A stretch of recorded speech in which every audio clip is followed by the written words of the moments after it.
Hello, I'm CJ Miller. I'm in Shreveport, Louisiana.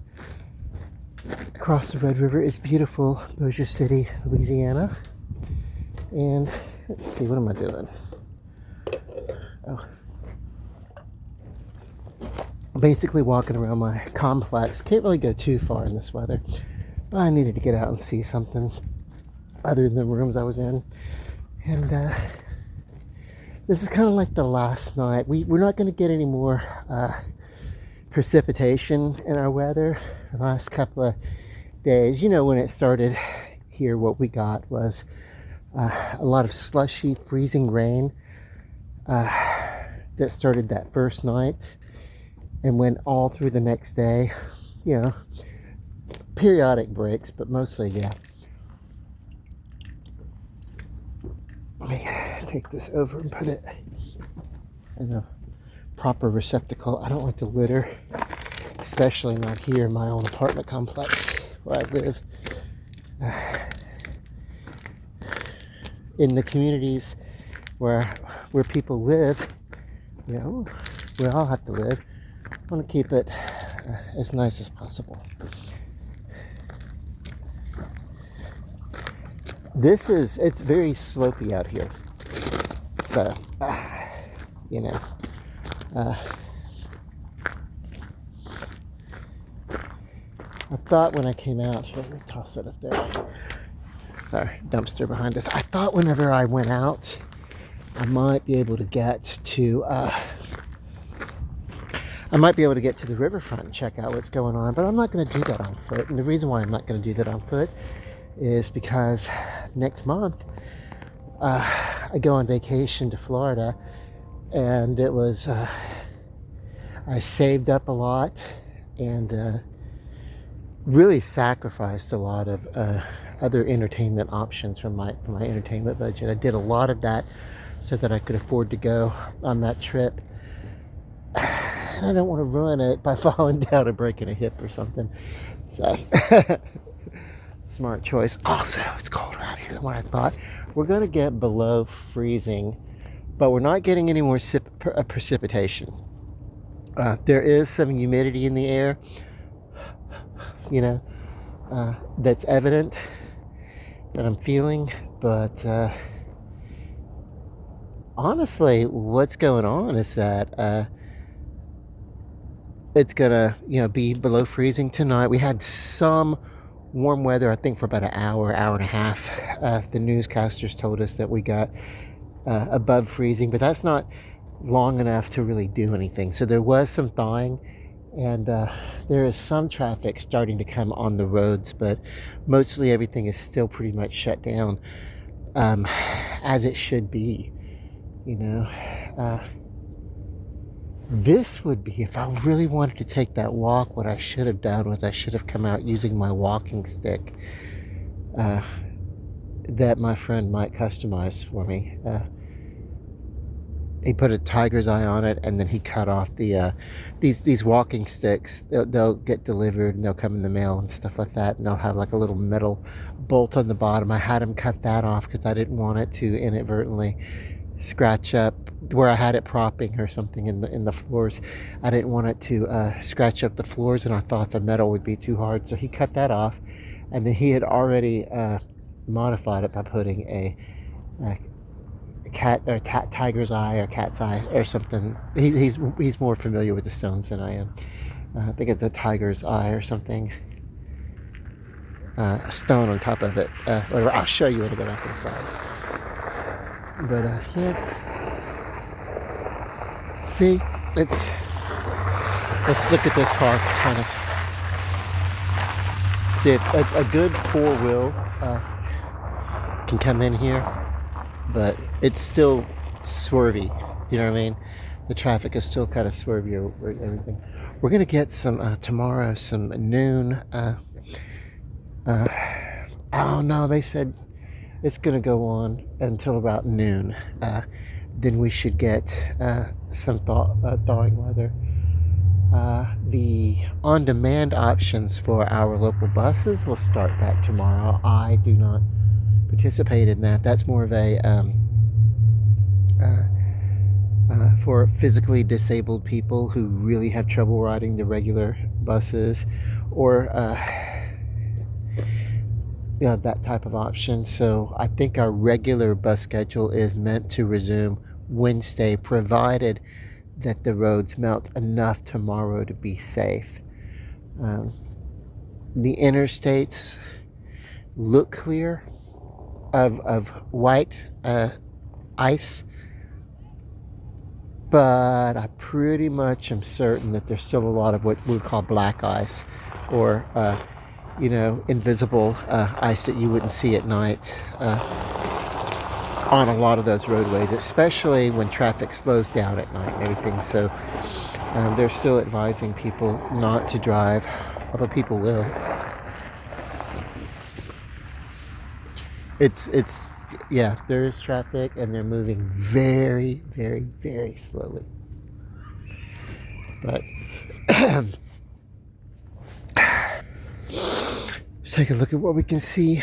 G Unit Studios headquarters right behind where I don't know if that's actually their headquarters. I know that G Unit also functions out of Houston also. I think so. But anyway, they're working a lot here in Shreveport. That's the 50 Cent Studio, whatever. So.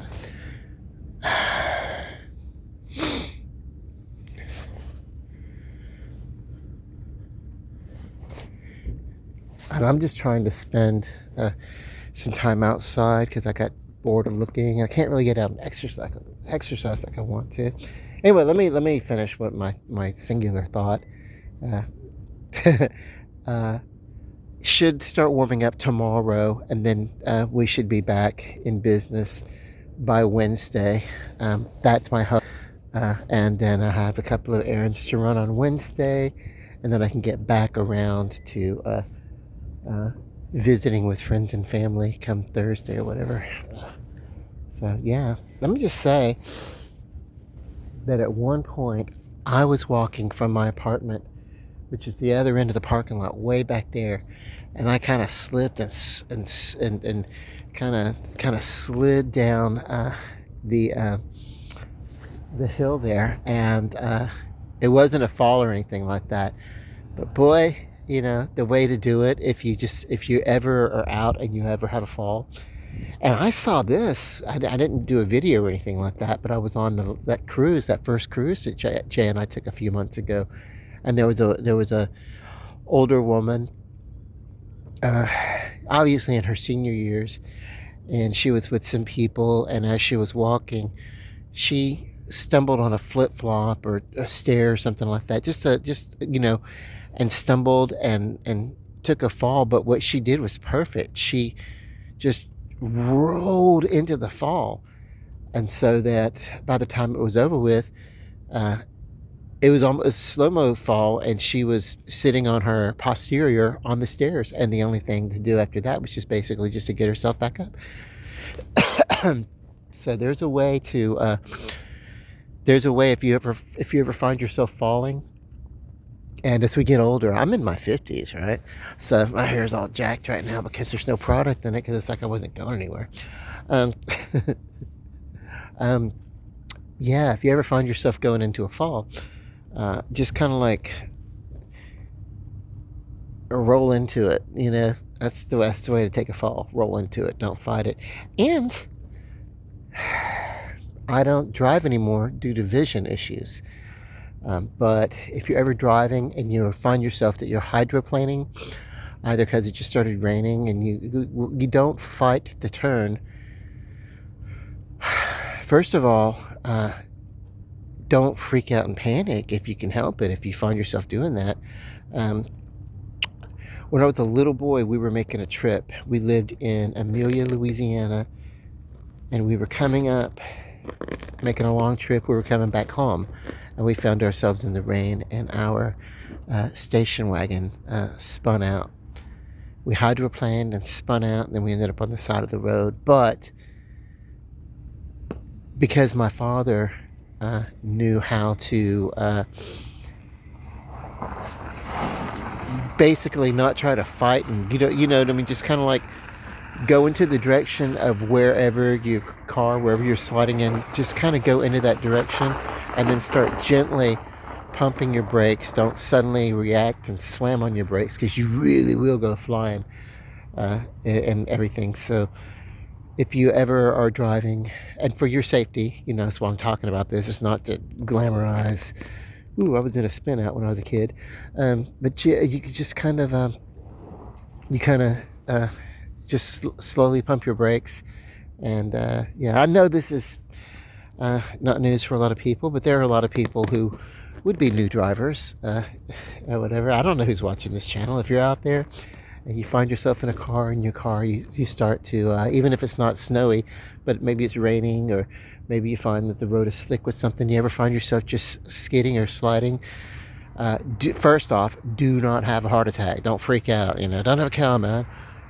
And just go with the turn, slightly pump your brakes, and then if you find yourself heading for an obstacle, especially head on, what you want to do is you want to gently steer the car to the side of, rather than making a hard turn, you kind of want to steer away from an obstacle. Now this happened to me when I was 19.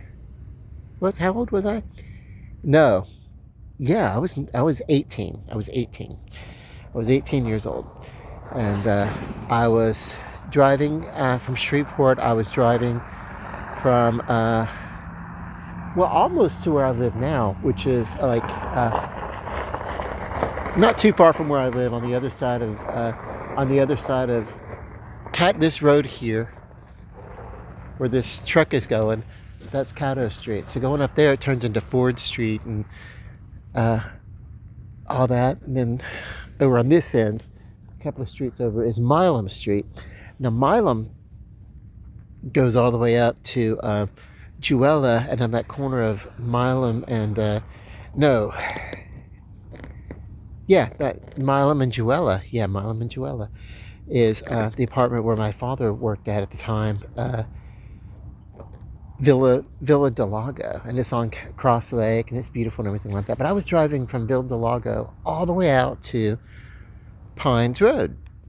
Now I did not know, because I was a new driver, and the girl that I was going to go see, she normally did the driving. She'd come pick me up, and because she had a car, had access to the car, and they'd let her take it out and everything like that. And so I had the allowance, she had the car. We weren't boyfriend or girlfriend, but Christy, and I called her Chris, like Chris. She's still dear to me. We haven't really spoken in a while. I'll tell you that story in a minute. But we just found ourselves being each other's confidant. I didn't have the definite terms. I knew that I really, really, my sexual awakening, what I was peaking at, it was guys. If I was watching a romance or, some Playboy TV or something back in the day or something, or even getting, one of the dirty videos from the video stores. Back then you had VHS, and they had like a section of dirty videos and stuff. Blockbuster was not the only game in town. But anyway, I would peek at the guys. I was not like into that kind of stuff for the girls. And so I knew that. And I knew there was a thing, gay and this and that. I don't know. I don't know. I guess I didn't really worry about that much. It was because it's not like I didn't have emotional feelings for Christy. It just wasn't like romantic love, And she felt a kinship and a closeness for me that we had talked about it since then. And it's like, we really were like soulmates. But, so, I think that had I been heterosexual, I would have pursued a relationship with her. But I wasn't. And I dated when I started dating, I dated girls, but it was for the experience, not for romance, if that makes any kind of sense. So anyway, but yeah, how did I get on the topic of Chris? Oh yeah, I was trying to drive when I was 18 years old, trying to drive, and drove all the way out to Pines Road, and from here, but I didn't know the ways that she knew, that Chris knew, because she's the one that did all the driving. So I drove all the way, the long way through Southern Hills, not taking the interstate at all. I was a new driver. I was like, literally had just my dad bought this car. It was like a second or third, fourth. He bought it for like $300 or $400, just to tell you how affordable it was. Even that was cheap even in the early 1990s. So, but anyway, yeah, he bought it, and yeah, this one time it was raining. I'm mixing my memories. There were two times when I was heading out there. One time, and so this time, it was like, yeah, I made a turn or something like that. I found myself getting turned around, got a little lost, and I don't know how, but I ended up having a blowout. One of my tires just had a blowout. I don't know if it's anything that I did. I don't know if I turned and hit a curb or something. I don't know. But anyway, I was stuck way out there and had to go knock on this door. And this older man, I say an old man, he's probably younger than I am now. But, people, always look back, and the things that people that looked older, they look because their style were older, like I look at my age, I look younger than a 50-year-old person did back then, and I'm 53, about to be 54 in a few months. And so yeah, it's like so your perception, you never look at yourself and think, oh, there's a young man or there's an old man. You think of yourself and you think, oh, okay, cool. Yeah. I don't know, but anyway,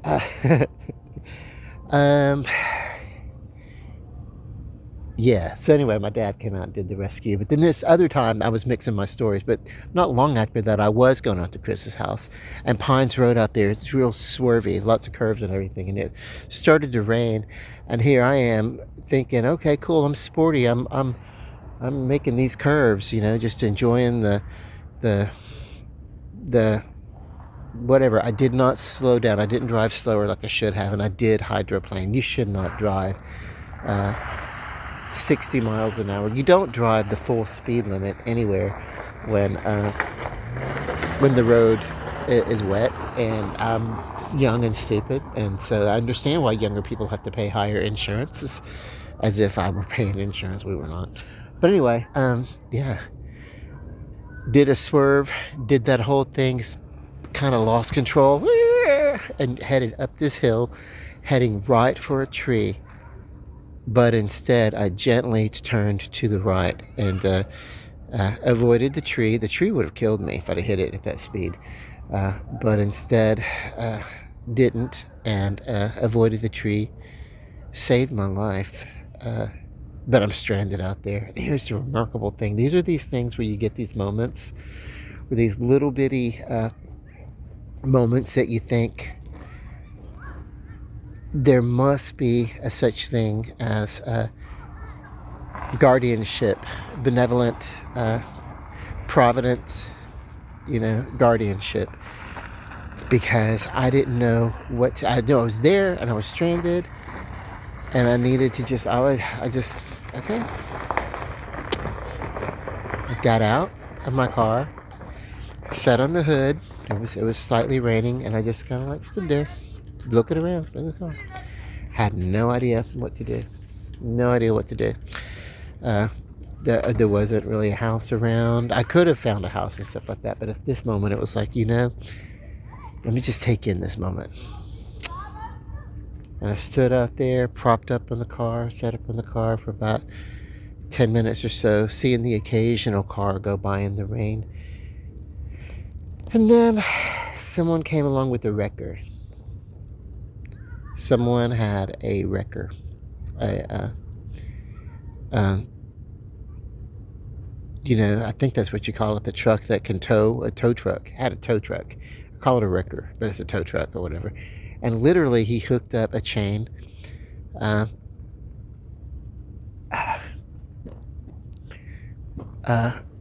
from this road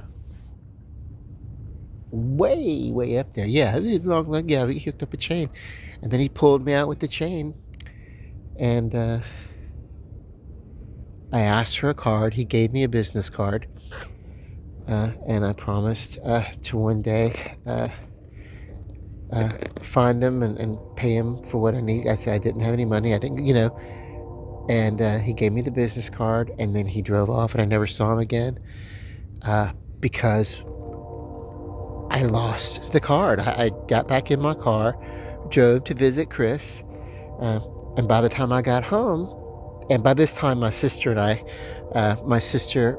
was renting a trailer out on New Moon Road in the Givens Trailer Park out towards Mansfield. So it was a different, but at this point it's like, yeah, it was, I don't know what happened to that card, and I didn't remember the guy. I was never able to find him. And if you're ever out there, if you know yourself, if you know, I do believe in those little miracles now. That's a low key life saving, right? That's low key intervention. Not really. I should have known right then. Hey, there's benevolence. There are so many times in my life that I have put myself in really, really stupid, dumbass situations, and have not had to die as a consequence of my own action when I should have. And sometimes the intervention was evident. It should have been evident. It wasn't evident to me, but it should have been. And but then a lot of times maybe it wasn't. But there are some times you go through things, and you shouldn't come out unscathed. You shouldn't come out. I'm not saying that I didn't have emotional trauma as a result of the type of life that I led when I was younger, because it accumulates. You go through these crazy things, get in these crazy situations, and you end up, suppressing a lot of stuff, and it comes back later as unresolved trauma or whatever. But you don't realize it if you're like me, and if you were an addict and you were, just numb from a lot of alcohol and a lot of this, and just whatever. And then of course the entire, just a foolish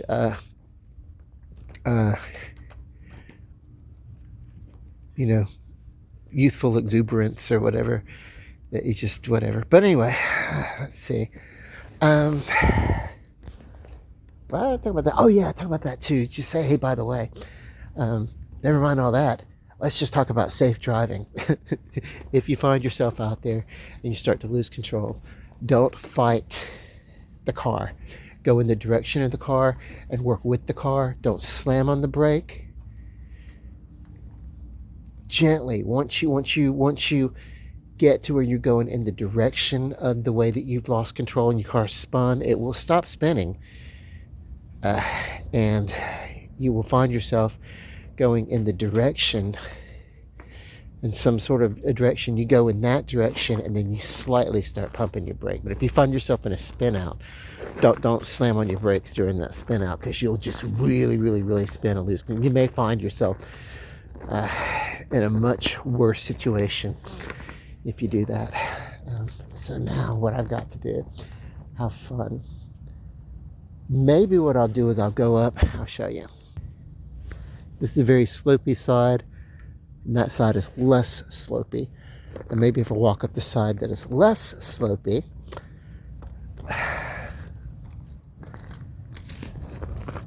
then I can get up this hill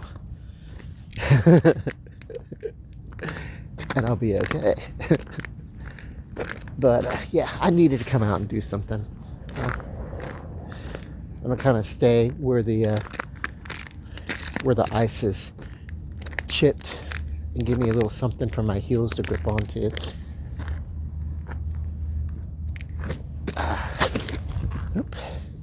Wide stances too. I may make it. Yay. Okay. I need to get inside before I fall down on this ice and seriously injure myself, because that could happen. You know, you could be like a perfectly healthy person, and then you, well, I know my friend, do you guys know the band Better Than Ezra? Well, my good friend was friends with an older woman, and she was the mother of one of the sons from Better Than Ezra, one of the original members. Two of them are from the Shreveport area. I didn't really follow or anything like that, but anyway, yeah, just to make a connect to you guys out there. But anyway, the mother was in her home, and she was older and everything like that, and living a very active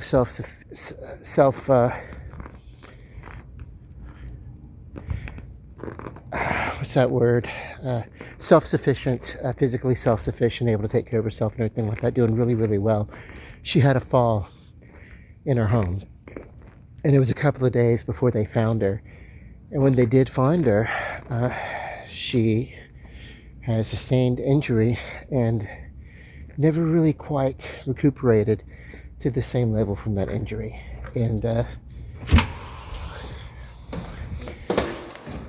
of course, my friend Jay and I, we used to go visit her in the hospital, and then when she was convalescing from her injuries, and she eventually went into a senior care facility where she lived. I think she's still out there. I think she's still there, but I think what it is that she just got to a point that she stopped receiving guests. She stopped receiving visitors, and so we don't go see her anymore. But Jay still keeps in touch with her, or keeps, he still follows and keeps track of her, well-being and stuff like that. But yeah, but go inside so that I don't do something stupid like fall down and break a hip. It's my thing. It's like, because I am clumsy. I'm not trying to speak that into existence. I'm trying to speak it out of existence. I really wanted to go run around downtown in the ice. Tonight is not the night. Anything that did thaw is either refreezing or already has refrozen. It's not the time to be out there. But yeah. But I tried, and I did get some activity, and I did get some. This is a healthy thing for me when I. Hold on, let me go inside. Yeah, when I take a little walk and talk about this random stuff that I talk about that makes no sense or whatever, and it's like it's somewhat therapeutic. Talk about my love of Shreveport and Bossier, but it's therapeutic. Okay, let me come around here. I'm gonna reach it. Yay. Let me falling over this chair here. Okay, this is what I wanted to talk about. What is this?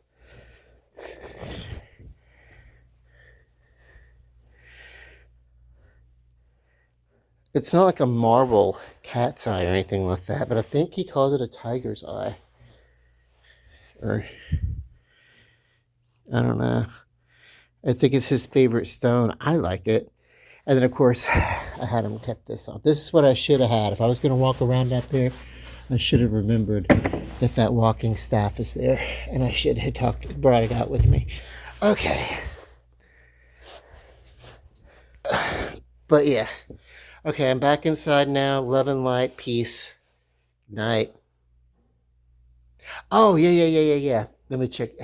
I'm still not smoking. I quit smoking several months ago. Still not smoking. Earlier today, I did some crunches and some push-ups because I can't get to the gym. So I'm still trying to do my physical stuff and still trying to eat healthy. All those good things, And I say this for personal accountability. Not to brag, but just to kind of keep a record of how things are going for me. Talking about things like this kind of bolsters the will, kind of gives a little bit of strength to that willpower that I already have. And so, yeah, that's why I reference those things so much, because it's not really about, oh, gee, I want to be all uh, He-Man buff or whatever. But I will tell you one thing I do want to do. Speaking of He-Man, is I want to go see the new He-Man movie when it comes out. It's not going to be till June, right? I think, but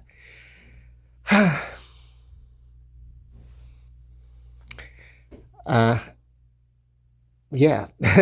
So I don't know. I'm excited for it.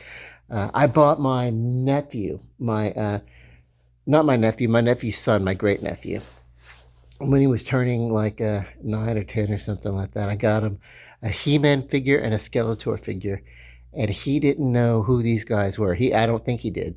He looked at it, he accepted them and as a gift and everything like that, and he was just like, "Oh, gee, thanks," and he laid them aside, and then we just whatever, and it's like, okay, but they're awesome, dude. But he was into RPGs by then, so yeah. Okay, totally love and light. God bless. Good night.